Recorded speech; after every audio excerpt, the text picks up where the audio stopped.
How non-accredited investors can still invest in real estate. As a new investor, it's common sense to believe that there exists a wide range of experience levels in the real estate investment world. But when you start digging into potential investment opportunities and realize that sometimes only accredited investors are allowed to invest in certain deals, it can feel like a total slap in the face. That slap starts to sting when you learn that there's no online classes or certifications you can take to become one of them. So what then? Hey there, I'm Chris Roberts with Sterling Rhino Capital, and in this video we're going to review the multiple ways non-accredited investors can invest in multifamily apartment syndications, but also other types of real estate. So let's dive in. Shout out to all the non-accredited investors. If you're not an accredited investor and you're reading this right now, your level of awareness is impressive. Most newbie investors start out just Googling terms like passive investing, financial freedom, being completely unaware of the accreditation and other complicated nuances. Beyond that, most people are just dreaming of one day when they can reach a milestone like a promotion or a raise because they believe that achievement will allow them to invest. So high five for real. Investing in real estate when you're not yet an accredited investor. Take this video as a bit of encouragement because sure, finding out that some real estate opportunities are not available to you is disheartening. However, there exists an alternative bucket of vast and diverse opportunities that even non-accredited investors can dive into, which is exactly what you're going to learn today. Below you'll find 8 ways that anyone can invest in real estate: buy and hold rentals, house hacking, fix and flips, the BRRRR strategy, private lending, joint partnerships, real estate crowdfunding platforms, and private real estate syndications. None of these require you to be an accredited investor, and you can still build passive income. Buy and hold rental properties. Most people are familiar with how having rental properties works. You buy a home and rent it out. The greatest perk to these types of investments is that you're in charge. You can choose to manage it all yourself or hire a property management firm. You can choose when to buy, when to sell, and you get to decide the renovations. The alternative to this power, though, is responsibility. Everything rests on your shoulders when things go wrong. It's all on you too. Rental properties are definitely open to non-accredited investors, require a moderate level of work, and are long-term investments with a low to moderate risk. House hacking. House hacking is one way many people accidentally become landlords. They might find a place with an upstairs and a downstairs unit, for example, and quickly decide to rent out one portion of the home. That rental income helps pay for the mortgage on the property as a whole, and voila! This is a great option for real estate in a steeper priced area. It's open to non-accredited investors, requires moderate to low-level work, and long-term investment with low risks. Fix and flips. Oh, you really like details. Hands-on investments, right? I've got the perfect thing for you then. A short-term purchase where you repair and remodel the property yourself and flip it. Sell it for a profit. Might be fun, right? The downside. It might take substantial capital to get started, especially if you are in an expensive area. The cost to purchase the property, plus the value to fund the rehab, plus you got to cover the mortgage until the property sells. You also face immediate market volatility and may have to hold the property longer than expected or sell it for less than expected, which would cut into potential profits. Fix and flips require high-touch hands and a presence to carry higher risk than other options presented in this. The BRRRR strategy. This BRRRR strategy is a combination of buy and hold and the fix and flip options. It stands for buy, rehab, rent, refinance, repeat. The first half of the strategy looks just like a fix and flip. You buy a property that needs some TLC and give the place a facelift. The second half of the strategy looks much more like a buy and hold.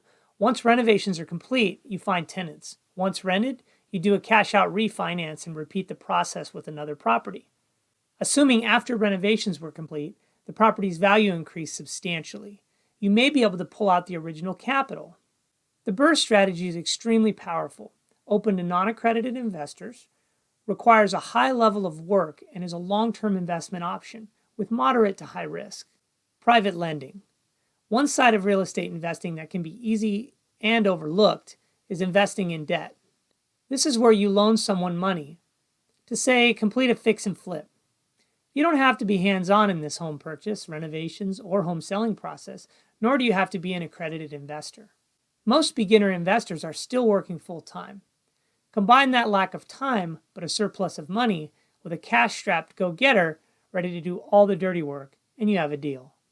As an example, you could loan them fix and flip money for 12 months at, say, 10% interest. They turn the house around within a 12-month period, and you earn 10% on the loan. Your risk is relatively low because it's backed by the property. Your workload is low, and you don't have to be an accredited investor. These short-term investments are options for you. Joint venture partnerships. If single-family homes spell boring to you, multifamily or commercial real estate might pique your interest. If you also have the capital plus some skills to contribute, you might be a great potential joint partner. A JV partnership is where a small group of investors get together on a property. They renovate and manage the tasks, and they're split up between them equally. Each person has an effective role with no passive investors. This type of opportunity is open to non-accredited investors, has a high level of work and a moderate level of risk, and a flexible timeline depending on the project. Real estate crowdfunding platforms. Real estate crowdfunding platforms are much like Kickstarter, but for real estate, these platforms contain opportunities for a variety of projects, from fix and flips to large-scale multifamily value-add projects. You invest capital in exchange for a portion of the returns without having to do any of the work. Most of these types of opportunities are for accredited investors only. However, there are a few real estate crowdfunding sites that offer REITs, real estate investment trusts, for non-accredited investors. REITs don't give you the benefit of direct ownership, but they are great vehicles for passively investing and typically require low minimum investments with low risk and low threshold or barrier of entry. Private real estate syndications. Group investments where people pool their resources to invest in a large asset is a real estate syndication. At first glance, this may sound a lot like a joint venture situation. However, JV investors each have a specific active role in managing the property. In a real estate syndication, most of the investors are passive, meaning they won't have hands-on with the property, or renovations, or even making any decisions at all.